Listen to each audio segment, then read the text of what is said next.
Hello, everybody, and welcome to another edition of Good Stuff. I'm Kevin Bille, and as always, we appreciate you joining us here today. Well, hey, it's not Paul Rudd, but he told me this is the sexiest man alive here on People Magazine, right? And we are with Coach Kurt Hines. He's a motivational speaker and head football coach for Coronado High School. Coach, what's going on, man? Not much. I'm blessed to be connected. I appreciate you having me on. You didn't think I was going to use that, but once you gave it to me, I had to throw it out there. Right? Yeah, Hey, I'm going to jump right in. Obviously, we don't know each other really well. I'm going to take a chance here. All right. When I think of you and just watching you from afar and the little that we've connected, there's a couple things that come to mind. So I want you to tell me if I'm how I'm doing and where this came from. But I see you as being somebody that is extremely, extremely authentic, so authentic, which I love. You're passionate. You know, you're old school, energy giver. Encourager. You're all about doing the right thing. Did I check the boxes? And once again, where did you get that from? You did check the boxes, and I think we should end it there because with that introduction, I'm only going to mess things up. Truly, the words you shared mean a lot to me because that is my passion. You know, I truly believe that we've all been sent here to this world, to this earth for a reason, and I feel called as a teacher and as a coach. Where it comes from, I think a lot of it's God-given, and a lot of it being blessed by great parents and great coaches and teachers growing up, and from learning from people that I want to be nothing like. I think we all have a good mix of people like that in our lives that we learn from and say, hey, I want to be like that. And then people we learn from that say, hey, I want to make sure I'm never like that. Yeah, that's good. Well, hey, that's the one thing that I know we talked about and you just alluded to already. You keep the main thing, and that's faith. Why is this the main thing for you? It's the one thing in my life that's never led me down the wrong road. You know, I was raised by two God-fearing, God-loving parents, and right now, by the grace of God, they're still alive. They're getting up there in age, but you know, I did a lot of wrong things in my life. I was arrested a lot. I was a big drinker from 7th grade through the age of 22 when I got married. I quit drinking when I got married because I needed to. I was one of those young men in elementary, middle, high school that got along with everyone. But there were a lot of years where I got arrested. The pinnacle, for lack of better words, for me was the summer after my freshman year in college. I'd come back to Rhode Island from New Hampshire, where I went to college, and got into a fight with 3 police officers. I 100% was at fault. There's no one else to blame, and should have been in jail for 3 years. It was 3 different felonies, and I share that not proudly but openly because I'm a firm believer that people can change if we want to. You know, I don't believe we can change anyone.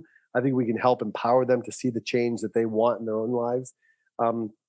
But through putting my parents through hell, through messing up a lot. They never gave up on me. They didn't make excuses for me. They made me pay my own debts, so to speak. It was just by the grace of God. I knew I always wanted to be a teacher. And, you know, you can't teach, nor do I think you should, with felonies. And it was by the grace of God that those felonies got lowered to simple assaults. My parents are blue collar. You know, we never went without in my house. There were a lot of things I wanted, but I never needed anything. Didn't go on fancy trips or anything. But my parents refinanced their house to pay for the lawyer fees and all that stuff. And I look back at it, and it's you know, my mom has a saying, you know, not her own, but I remember her always saying, you know, there but by the grace of God. You know, I drive by a homeless person or I see someone with a debilitating disease or whatever it is, and I think, man, in a snap of a finger, that could be my life. And I've been given enough chances in my life and messed up enough and given enough chances to want to be able to be that for someone else, to share with my players, and obviously on a different level, but with my 4th grade students, that I've messed up just as much as anyone else, and very easily could have spent a life in jail or a life on the streets, and was blessed to have God have a different path for my life, and shame on me to throw that away and to not learn from it and try to be a blessing to others. Well, yeah, I appreciate you sharing that and your vulnerability with that. I think that's really good. And man, all these kids that are being impacted by you as a result, that truly is a God thing, right? And let's talk about I mean, this social media in general, I mean, it has such a great deal of impact. And I want to talk about putting yourself out there in a second, but you put this post out there about that kid quitting, and it has, I think as of today, like 1.9 million views. I mean, I can't imagine when you did that you thought it would have that effect. But what makes you want to get on there and share a message like that first and foremost? Yeah.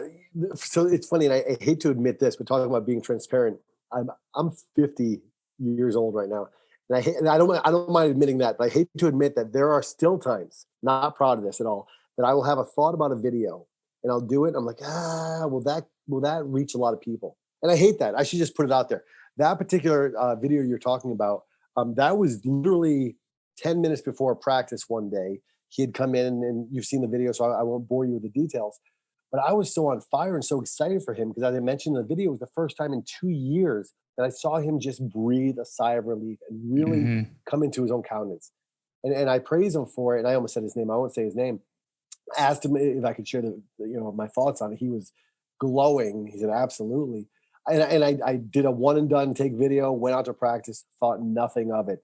I was just on cloud nine because I was so excited for him that he was finally happy. And he admitted to me he was scared. He thought I was going to be mad at him, and I said, "Man, if I failed you in any way, it was that. No, I'm proud of you. I shame on me for having done something, which I'm going to own it. That he thought I may have been mad at him, but I was so excited. And what started me putting videos out there years ago was didn't see a lot of people doing it, other than celebrities, which I'm the farthest thing from. But I thought, why not put it out there? And as cliche as it sounds, if a post we put out there on social media or a video can affect one life, it's the same as coaches, right? Yeah, as a right. husbands and fathers, and mothers and wives, you want to bless all of your children. You want to be able to make a difference maker in their lives.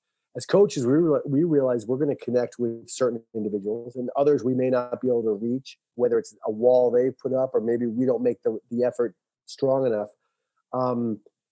But I thought, why not put it out there? And I've gotten my fair share of hate on social media, for being, all the different things I've been called for, too floofy or whatever you want to call it, or too, rainbows and sunshine and all that. And the world is overpopulated with hate and negativity.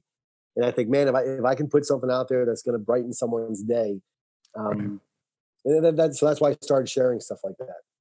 Yeah, and kudos to you, because that's where I wanted to go next. When you put yourself out there, I don't care what it is, but in this instance, for example, you mentioned it. You open yourself up to criticism and a heck of a lot more, right? So it doesn't seem to bother you.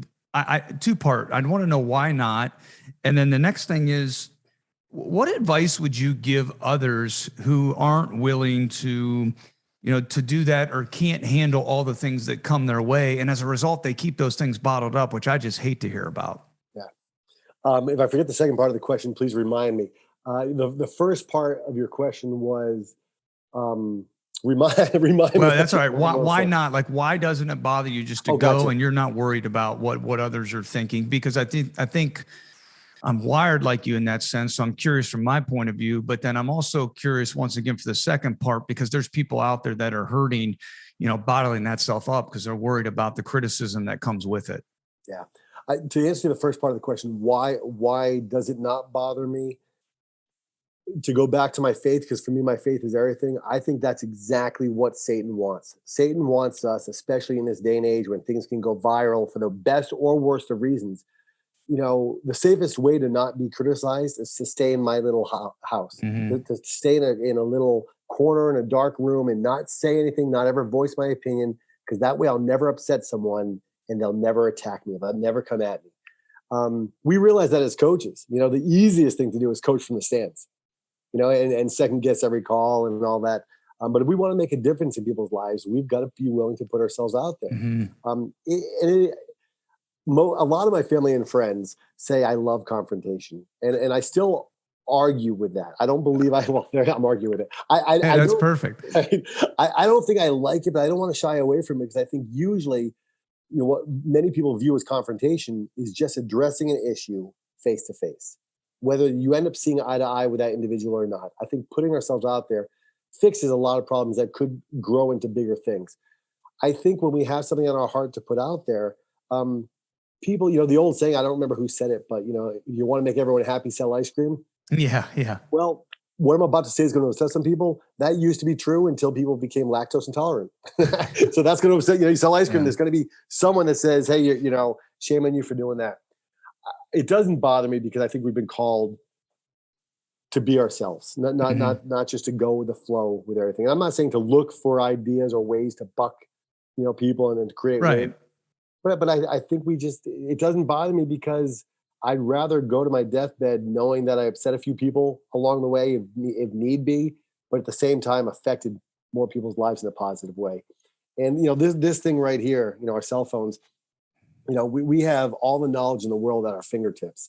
And we have the ability now in today's day and age to put something that's on our heart out there and affect someone in a positive way that we may never meet face to face, but it might stop them from taking their lives. It might stop them from cheating on their wives or from quitting on a team and they could have done a little bit more, or having the strength to quit a team and say, hey, that's not my passion. That's my parents' passion or whatever it is.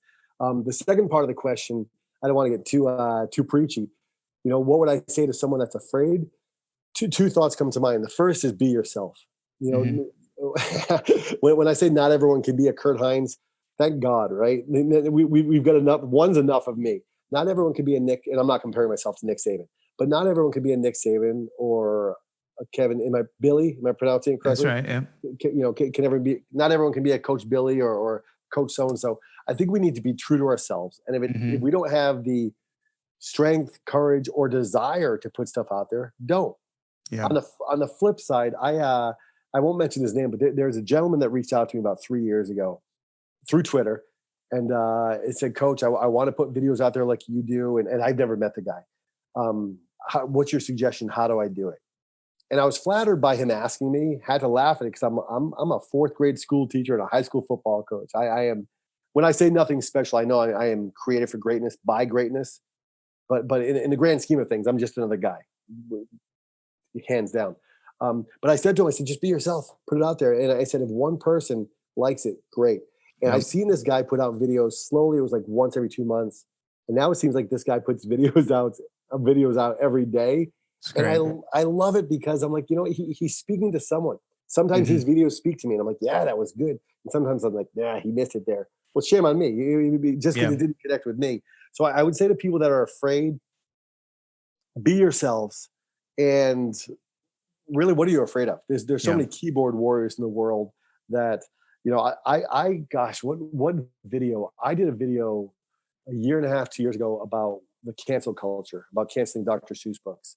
And it was in my fourth grade classroom right before the school day started. And I thought, hey, this will reach someone, and the whole premise was, why are we canceling Dr. Seuss books when we have music out there that is talking about drugs and alcohol and abusing women and stuff that's all over the place, and that doesn't get canceled. Now, I didn't mention a single genre of music because there's stuff in all genres that's not the best of stuff. And I got so much hate on that. It was insane. But you know what happened about a week or two later? Things just moved on. The hate stopped and people went on with their lives. So I think people just need to be themselves. Yeah, that's really good. I want to add a couple things with that. And I think that's why I mentioned authenticity with you earlier. But I think there's leaders out there that, three things that come to mind for me. I'm not saying this makes you ultimately the best leader in the world, but we need more people that are authentic.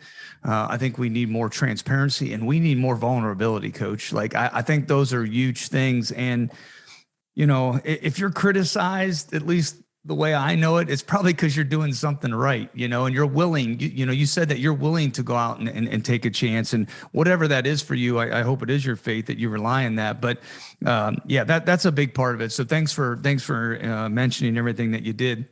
I want to talk about something else, the power of why. I think I've seen in some of your clips. It's on your desk. Of course, it's right on your website. I don't want to assume why this means a lot to you. So if you don't mind, just kind of share from your perspective, what is this power of why and why is it so influential in your life? And then obviously as a coach, teacher. Yeah, we actually, on our football helmets here at Coronado, on the back left-hand corner, we have a little Y sticker, just bold letters, WHY. We talk to our young men and young women all the time. Why do you come to workouts? Why do you show up on the days you don't want to? Why do you go to class and do your homework when you don't feel like it? For all of us as husbands and wives, why are we faithful to our spouses? Why what makes us tick? Why do we do the things we do? When my wife and I moved out here to California 6 years ago, we moved out for one reason, and that was family. We had our grandson, and I had left a program I was the head coach of in Bedford, New Hampshire. It was a brand new high school. So we went through all the growing pains where my first year we had no seniors. And when I speak at places, I often tell them I set records as a head coach my first year. And it's funny to watch the audience because you can see some of them bite on it and be impressed. You can see some of them fold their arms like, all right, who's this arrogant guy, And then I let them know very quickly the records we set were all the records you don't want to set. Like we get our teeth kicked in more than any other school in the history. And I'll never forget this. I hope I don't ever forget this. My first year as head coach, we would walk through and shake hands. We were so bad that no one even lied to us. No one even said, great game, good game. They just looked around and said, beautiful field, great stadium. Wow. Like, man, we're that bad. And I moved out here to California. I was an assistant coach at one school for 2 years before I took over at Coronado. And our first game here, my first game as head coach, we got our teeth kicked in. And I remember looking around in the end of the first quarter, it wasn't even the second quarter yet. And not all, but some of the coaches, and it seemed like 90% of the players were just like, all right, well, here we go again. Like, whatever, let's just get this over with.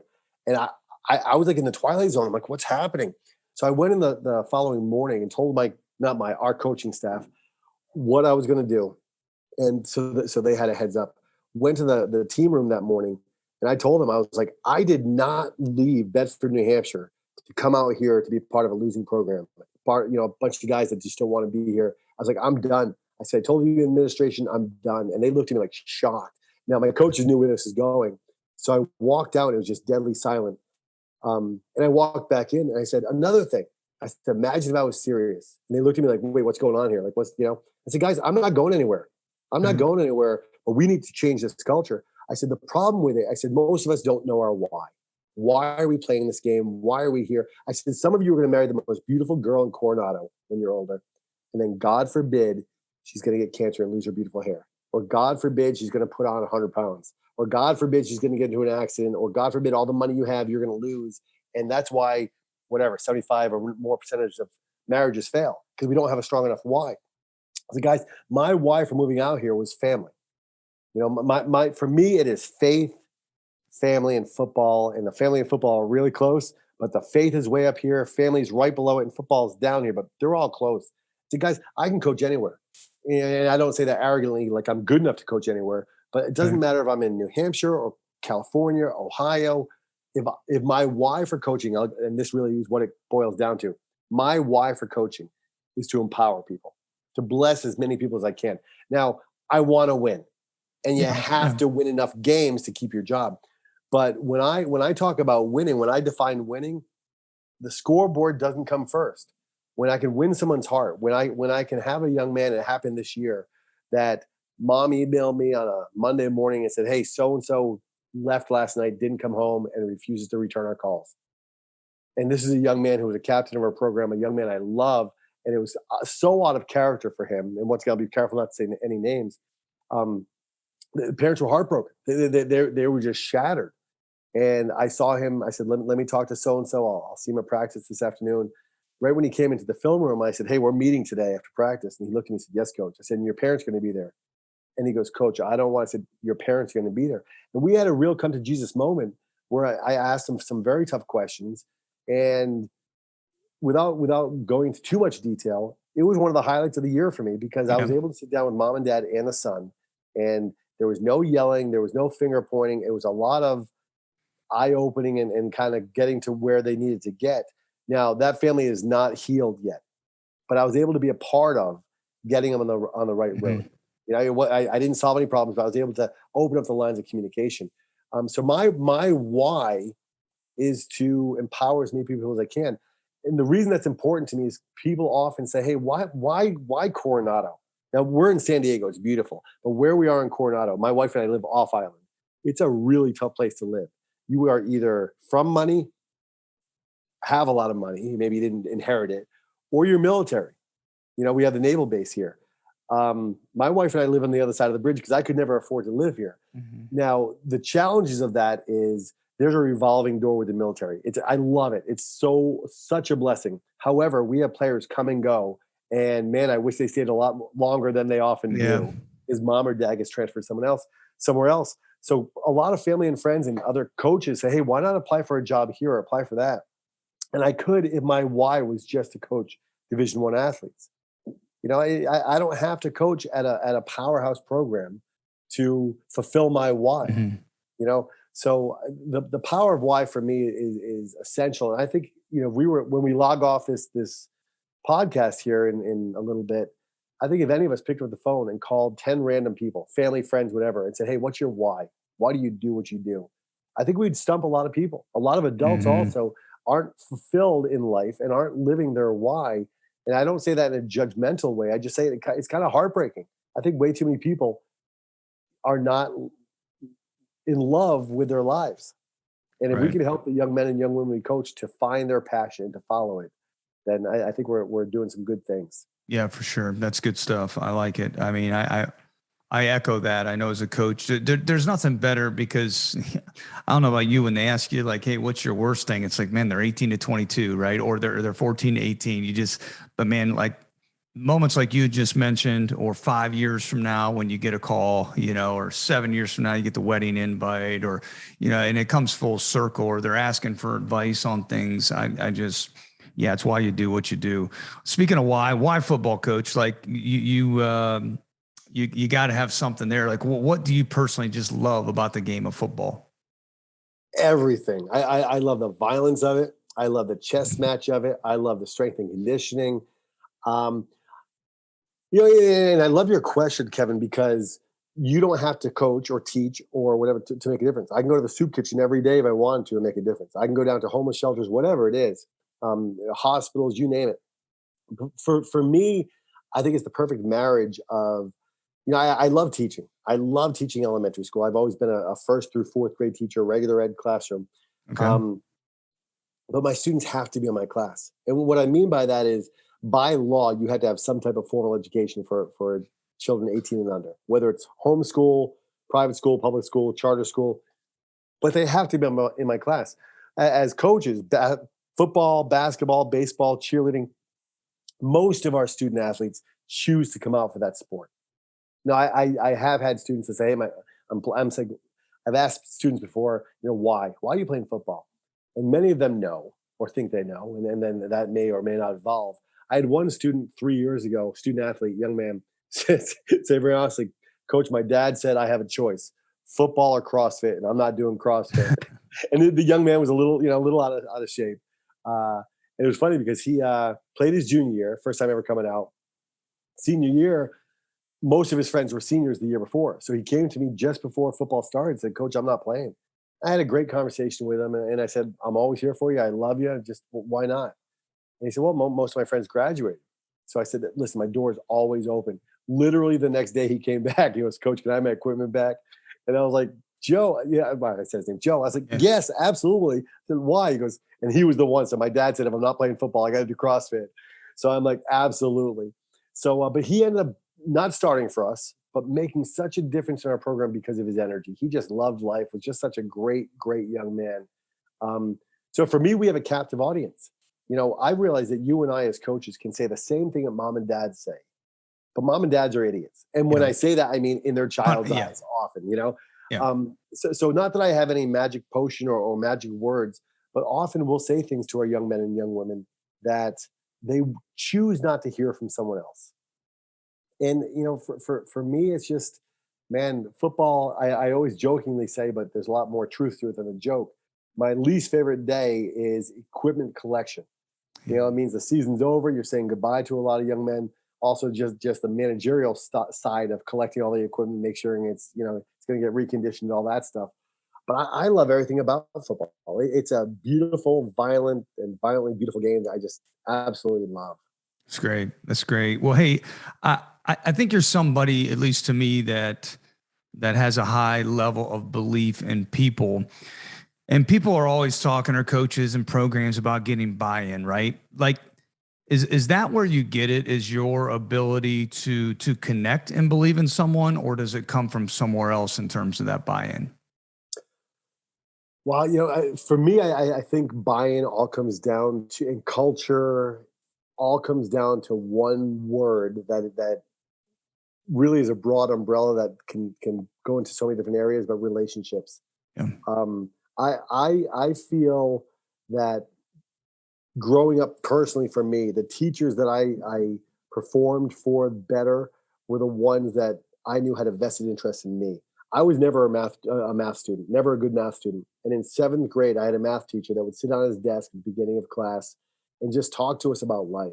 He'd say, "Hey, Kevin, tell us about the basketball season. How's it going, or whatever," and talk to girls about whatever they're doing or what sports they're playing or whatever.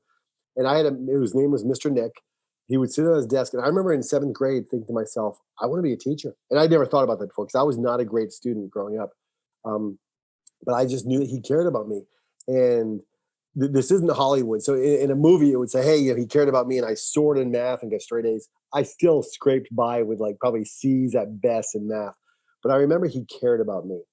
As players, I think one of the reasons I think I'm a great coach. I really do. I think I'm a great coach and a great teacher. Not greater than anyone else, but one of the reasons I think I'm a great teacher and a coach because I have authentic and honest and transparent relationships with my students and with my players. They've seen me cry more years than not. They've seen me rejoice when we have a child or a grandson or whatever it is. And that they've seen me own up to my mistakes and my failures. And they've also seen me when we have players that do things really wrong off the field or not during a game or a practice, get on them, but not in a way that is degrading or demeaning or putting them down, but in a loving way that's also going to hold them accountable for their actions to ultimately make them better human beings and, secondly, better athletes. It's good. Two things that I want to follow up with. You hit on a key word that we've mentioned a couple of times already, is that authenticity. How important is it for people that are listening? Tell them why it's so important for them to be authentic as a leader and not be somebody that you're not. Like, I'll just throw myself out there when I'm 25 years old thinking I got to do what Coach K does. And 3 years later, I got to do what Bill Self does. And and all those different things until you really come into your own skin, if you will. So why is that so important? What would you say to people that are listening to this topic specifically? People are smart. People are smart. And when I say people, I mean, my grandsons are 6 and 5.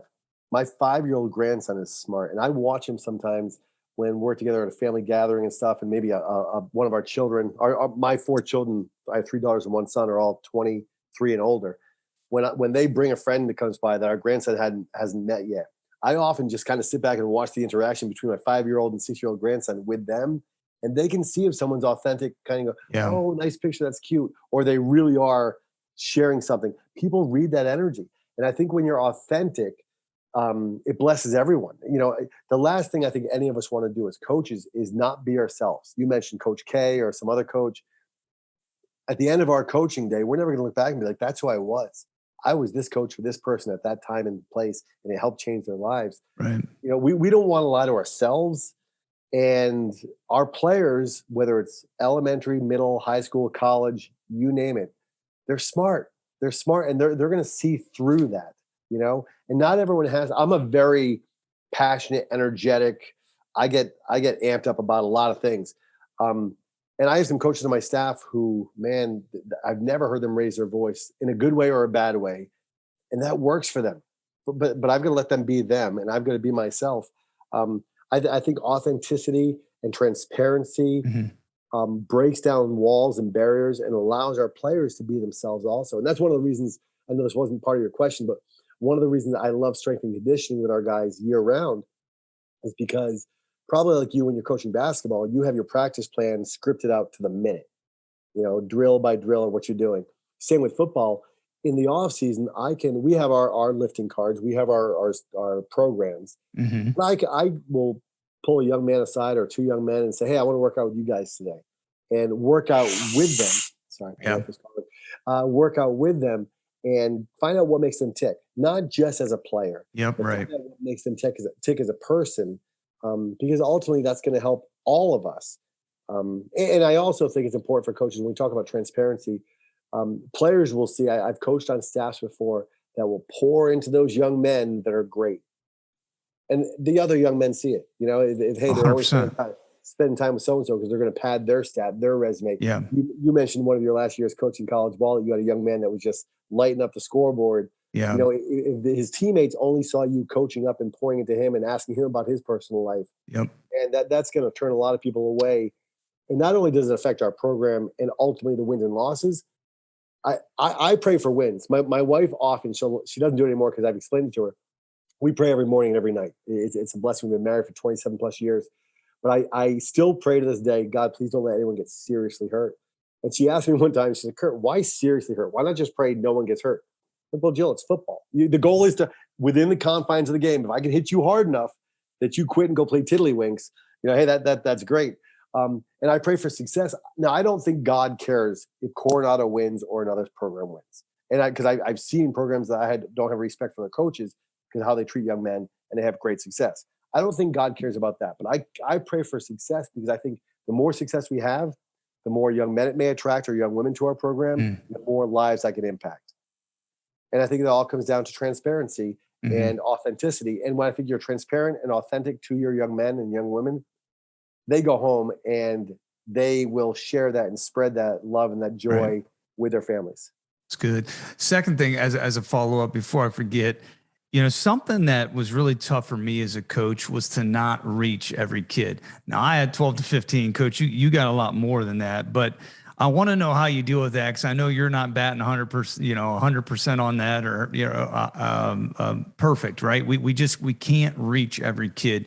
So leaders that are listening, I don't care if you're a business leader right now or if you're a coach, how do you deal with that personally? Just knowing that that's part of it. Yeah, see, that's where you're wrong. Because I have reached every person I've ever coached. I'm that good. No, I'm just kidding. You're about to press and record and video. Scrap this one. No. That is the toughest thing for me. That is the toughest thing. I had a young man here, once again, won't say names. When I got the job 5 years ago, the administration said, hey, you have a young man in your program. Just giving you a heads up. The parents are Fruit Loops. Every year since elementary school, they've attacked some teacher or some principal or some coach. So I came in, and this young man and family loved me. But I also knew I was forewarned that was only going to last so long. And some things happened his senior year, and he didn't get a particular award. And he was a great player for us. And then all of a sudden, when he didn't get the award, I became target number one. And I was like, man, how? Like, I had prayed with this young man. I had poured into him, and he and his parents just hated me. I still think they do. And it was really hard for me. I was like, man, like what happens? And it had to go back to my why and understanding that I'm not going to reach everyone, and not comparing myself to Christ at all. But he had 12 disciples, and he was still betrayed.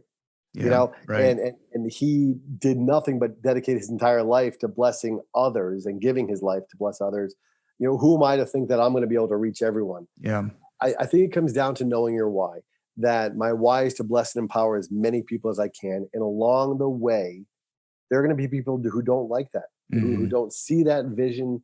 And I have to be able to, just like we tell our young men, I have to be able to look myself in the mirror at the end of the day, look beyond just what I see externally and say, where's my heart? Why didn't he get that award? What really caused that? Why isn't so-and-so starting? And be able to sleep at night and say, I'm doing the best I can to empower and bless as many people as I can. As leaders, as coaches, employers, we're never going to please everyone. A great friend of mine who I taught with for years said, there are going to be people that find something wrong with the Taj Mahal. And he's right. No matter what we dedicate our lives to, there's always going to be critics. There's always going to be doubters. And there will always be people that, even the ones we pour into, turn on us. And I think it goes down to just knowing who we are and being at peace with that.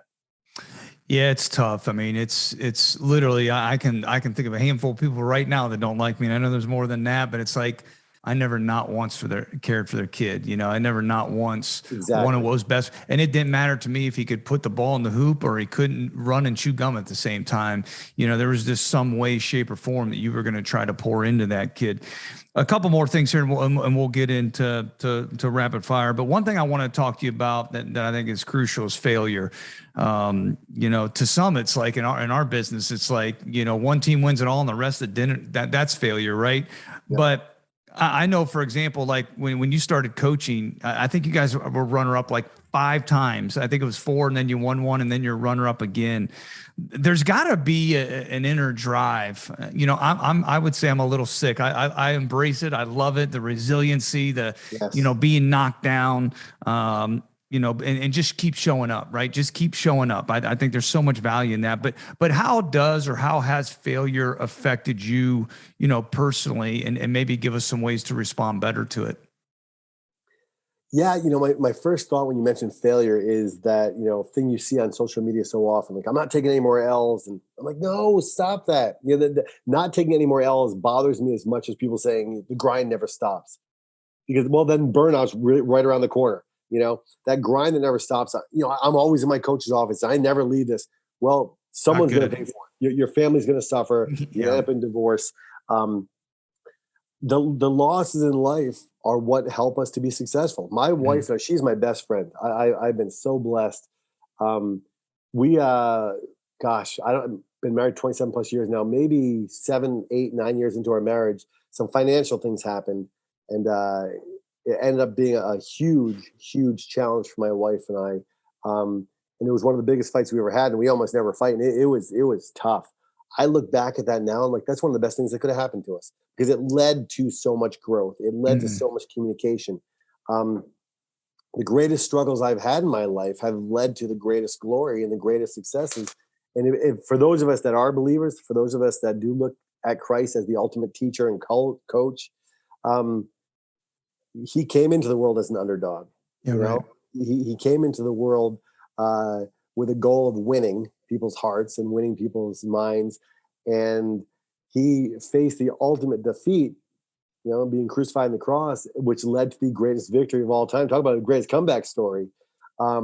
As far as coaches and, I'm a Cowboys fan. We've had some tough years. But I look at, if you think about the greatest success stories in sports, I often think about the Buffalo Bills.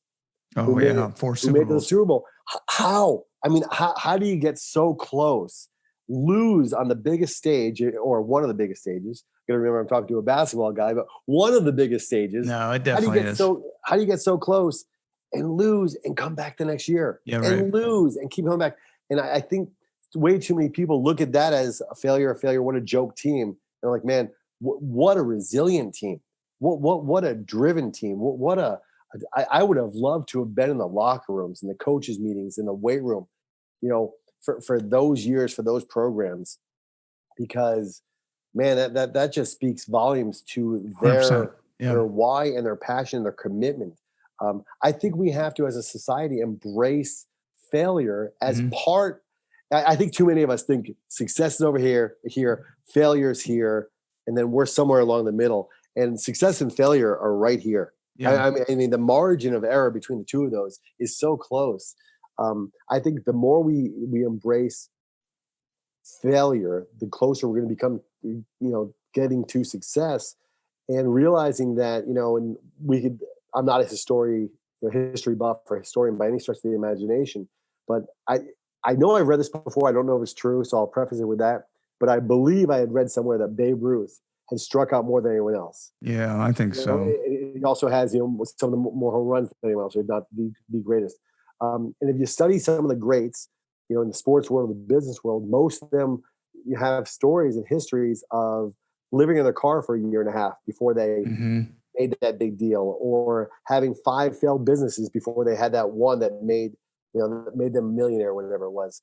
I think we need to really empower our young men and young women by not just saying, hey, you learn from your failures, but really teaching them how to learn from their failures. Yeah. Whether it comes down from breaking down the film and really dissecting every single play, from our stance and our start and our get off to everything, so we can just get better at losing So we, ultimately became better at winning.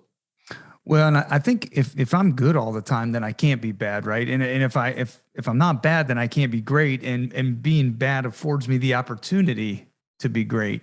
Yeah. And it's like you mentioned the Bills. I think right now, Jim Kelly, I watched him at the Hall of Fame one year. I mean, what he's going through pales in comparison. The football Yes. was an avenue that maybe allowed him to be as resilient as he is now, fighting for his life every day. And so yeah, it's really good.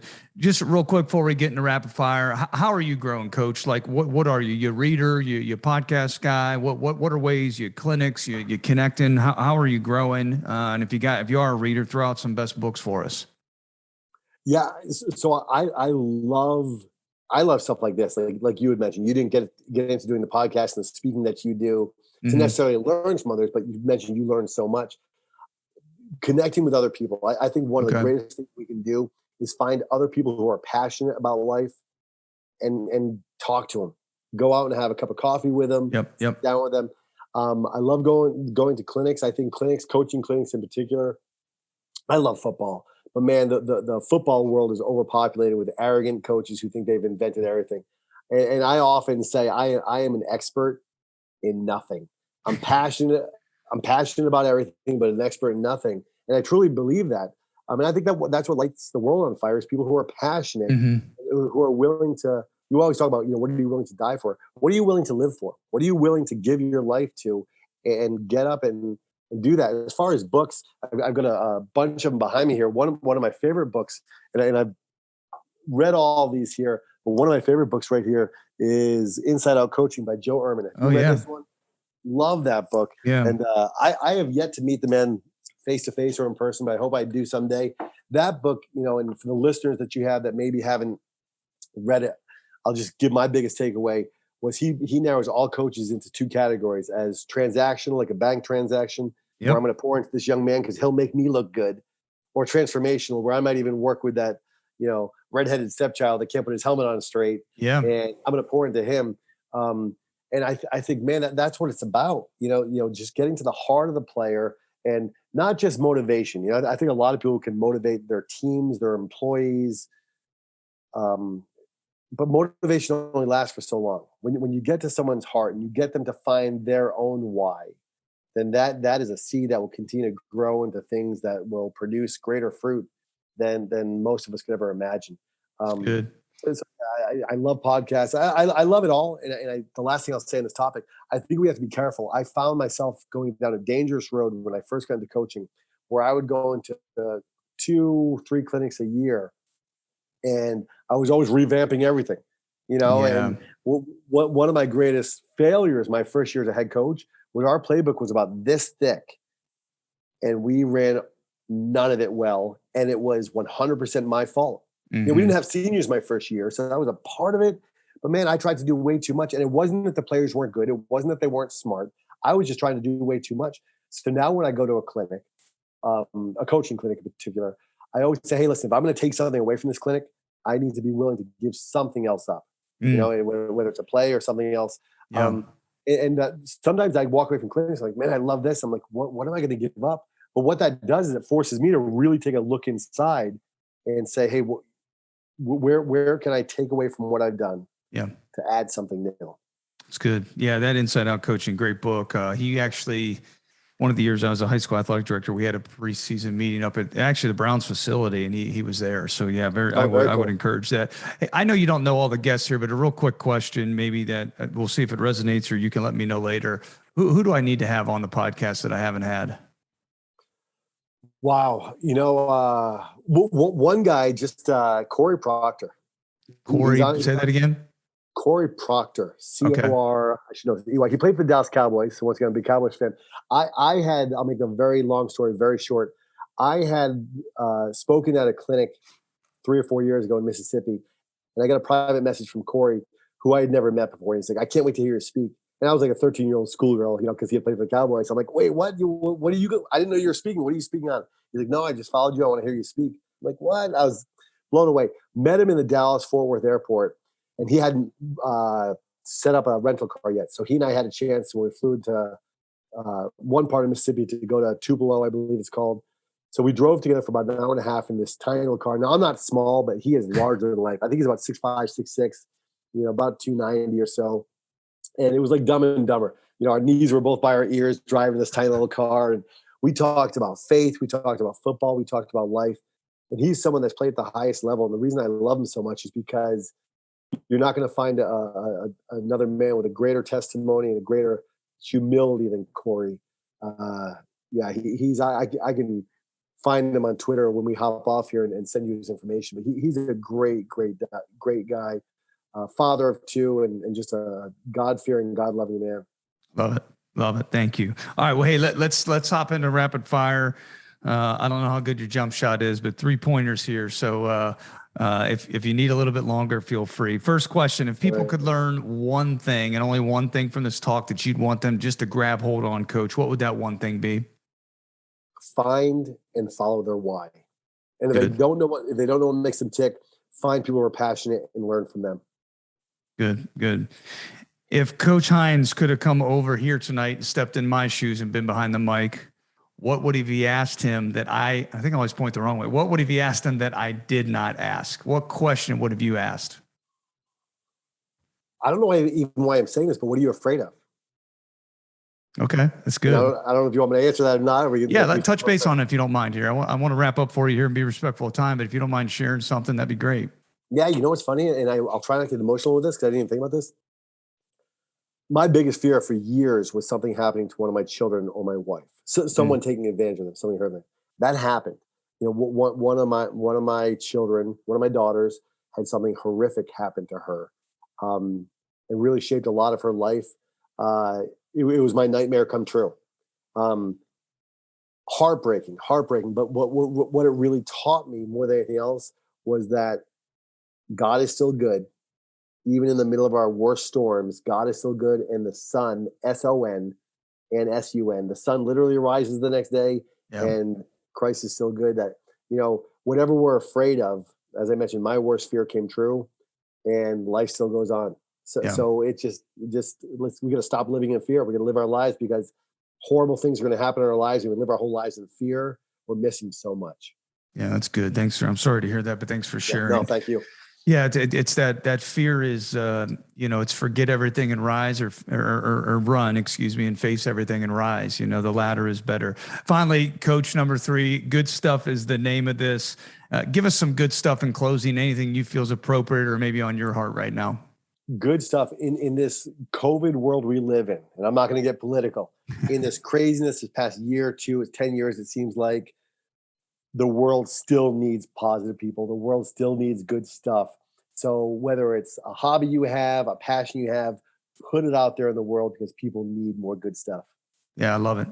3 for 3, Coach. You knocked him down. Jumper looks good there. Hey, just tell us real quick, where can our listeners connect to you at? It seems like I think Twitter and maybe Instagram, maybe there's others, I don't know. And then also just everything you have going on the website and whatnot, please. Yeah, it's Coach Kurt Hines, Kurthines. On Twitter, Instagram, Facebook. I'm embarrassed to say TikTok, but I'm not doing dances on there. Not yet. Not yet. Listen, the day I start dancing on TikTok is the day I need to get off all social media and apologize to the world. And I have a website, CoachKurtHines.com. So that's about it.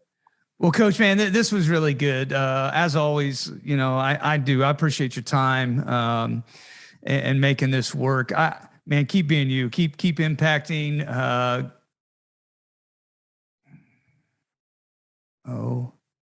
I'm still here if you are. Yeah, I don't know what's going on. I'm gonna have to start it over again. Yeah, that's all right. Jeez. All right, here we go. Real quick, Coach, thanks again for being on. I really appreciate it. I just making this work in your busy schedule. I think it's important. I just want to say, keep being you, keep leading, keep impacting, and man, keep keeping that main thing the main thing. It's definitely working. So best of luck to you moving forward, and thanks again for being here.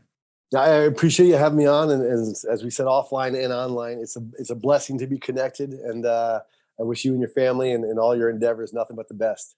Thank you very much. You too, and Merry Christmas. Hey, there's so much in here today. You know by now you can reach out to me at goodstuffkevin@gmail.com. Let me know what you think of Coach. Let me know if there's any way I can help connect you and if there's any way he can help you as well. We appreciate you listening. And until next time, good stuff.